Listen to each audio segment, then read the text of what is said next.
जी विद्यार्थियों, कैसे हैं आप लोग। आज के वीडियो में हम क्लास 12 हिंदी चैप्टर 3 जो कि हमारे काव्य से है गीत, जो जयशंकर प्रसाद जी द्वारा लिखा गया है। तो आज के वीडियो में हम इस गीत टॉपिक को, जो हमारा इसमें 3 श्लोक है, तो तीनों श्लोक को हम इसका संदर्भ, प्रसंग और हिंदी में व्याख्या समझेंगे और इसका नोट भी आपको उपलब्ध कराएंगे।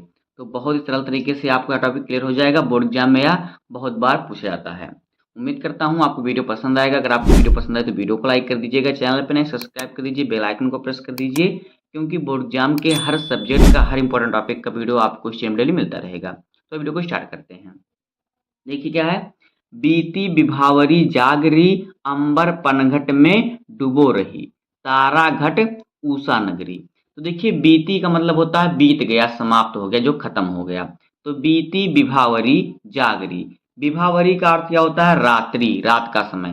तो बीती विभावरी जाग, यानी कि रात जो कवि है, कवि कहता है कि रात समाप्त हो चुका है, यानी रात खत्म हो चुका है।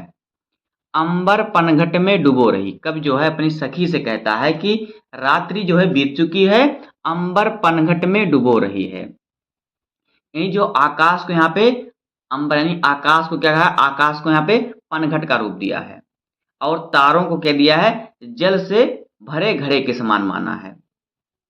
सुबह क्या होता है, सुबह लोग जल में पानी लेने जाते हैं ना, जल में मटके में पानी ले, तो यही कह रहा है कि अंबर पनघट में डुबो रही है। यानी आकाश को क्या है, पनघट का, और तारों को क्या कहा है, जल से भरे घड़े के समान बताया है।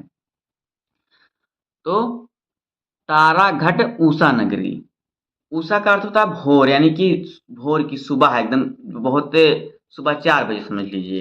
तो जो भोर है, भोर रूपी सुंदर युवती आकाश रूपी पनघट में तारों रूपी घरों से क्या है, डुबो रही है।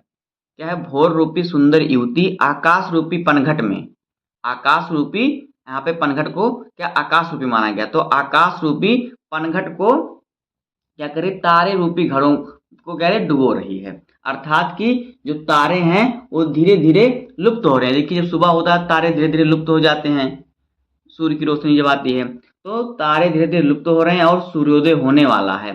कवि ने क्या प्रकृति का अत्यंत सुंदर मानवीकरण किया है। इतना आपका इसका जो हो जाएगा, व्याख्या हो जाएगा। तो आपको लिखना है इसका संदर्भ। देखिए तीनों का संदर्भ प्रसंग एक ही होगा, तो इसमें आपको लिख देना है संदर्भ में प्रस्तुत गीत छायावादी कवि जयशंकर प्रसाद, छायावादी कवि जयशंकर प्रसाद द्वारा लिखित है या रचित है। यह गीत उनके काव्य संग्रह लहर से लिया गया है। इसका प्रसंग में देखिए क्या लिखना होता है, प्रसंग में लिखना होता है जिसमें जो बातें बताई गई हैं। तो आपको लिखना है इस गीत में कवि ने प्रकृति के सुंदर प्रभातकालीन सुबह का मनोहर चित्र प्रस्तुत किया है। बस इतना आपको लिख देना है। देखिए हम आपको देखते हैं कॉपी में नोट कैसे आपको बनाना है। तो यहाँ पे देखिए इसका आपको संदर्भ लिखना है कैसे, यहाँ पे देखिए कक्षा 12 जयशंकर प्रसाद जी का गीत। तो देखिए संदर्भ में आपको लिखना है प्रस्तुत गीत छायावादी कवि जयशंकर प्रसाद द्वारा रचित है। यह गीत उनके काव्य संग्रह लहर से लिया गया है। इतना आपको संदर्भ लिखना है, आपको यहाँ से 2 नंबर मिल जाएगा।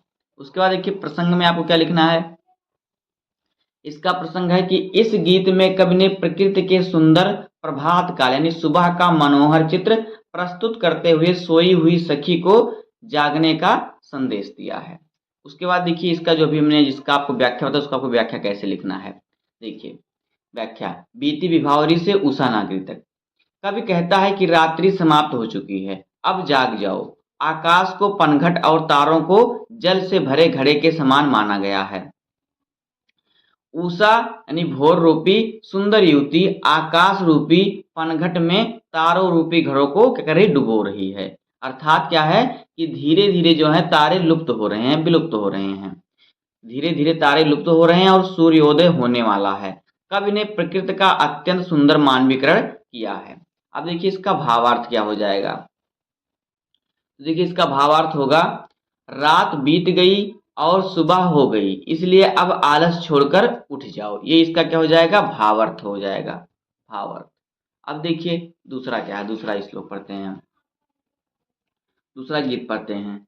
दूसरा गीत क्या है कि खग कुल कुल कुल सा बोल रहा, खग कुल कुल सा बोल रहा, खग कुल कुल कुल सा बोल रहा, किसलय का अंचल डोल रहा, लो यह लतिका भी भरलाई, मधु मुकुल नवल रस गागरी। तो देखिए खग का अर्थ होता है पंछी, तो खग कुल कुल कुलसा बोल रहा है, यानी जो पक्षी है सुबह होते ही पंछियों का समूह क्या होता है, मधुर स्वर में चहचहा रहा है। जो है कुल कुल का अर्थ होता है चहचहाना, तो चहचहा रहा है। किसलय का अंचल डोल रहा, पेड़ों की नई नई कोमल कोमल पत्तियां वो हवा में क्या झोंकों से लहरा रही हैं, हवा के झोंकों से क्या है डोल रही हैं। लो यह लतिका भी भर लाई, लतिका का अर्थ है बेलनी लताएं, तो बेलनी लताएं भी नई नई खिली हुई कलियों के मधुर रस से क्या है भरे घड़े को लेकर मानो ऐसा पड़ता है कि प्रकृति का स्वागत कर रही हैं। मधु मुकुल नवल रस गागरी, मानो कि जो लताएं हैं, देखिए क्या लो यह लतिका भी भर लाई, मधु मुकुल नवल रस गागरी, तो जो लताएं होती हैं जो पेड़ पर बंवर जिसे गांव की भाषा में कहते हैं, तो जो लताएं हैं वो लताएं भी नई खिली हुई कलियों के मधुर रस से भरे घड़े लेकर मानो प्रकृति के स्वागत का इंतजार कर रही हैं। चारों ओर नवजीवन का आनंद और वातावरण है। इतना आपको इसका अर्थ लिख देना है। देखिए कैसे आप लिखेंगे इसको, यहाँ पे देखिए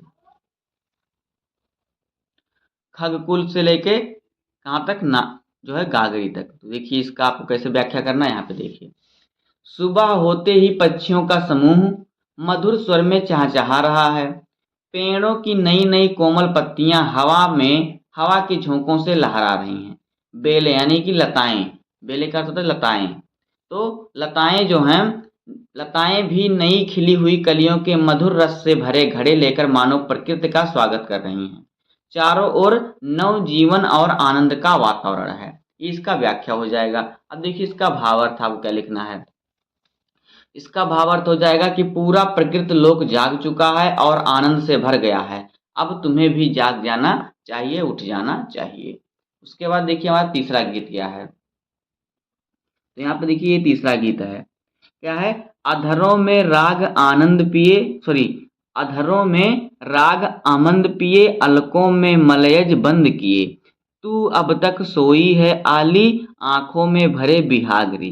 तो देखिए अधर, अधर का अर्थ होता है ओंठ, तो अधरों में राग आमंद पिए, यानी कवि जो है अपनी सखी से कहता है कि तुम्हारे होठों पर मधुर संगीत की मिठास है, यानी अधरों में राग आमंद पिए, यानी तुम्हारे ओंठों पर जो है मधुर मीठे संगीत की क्या है मिठास है।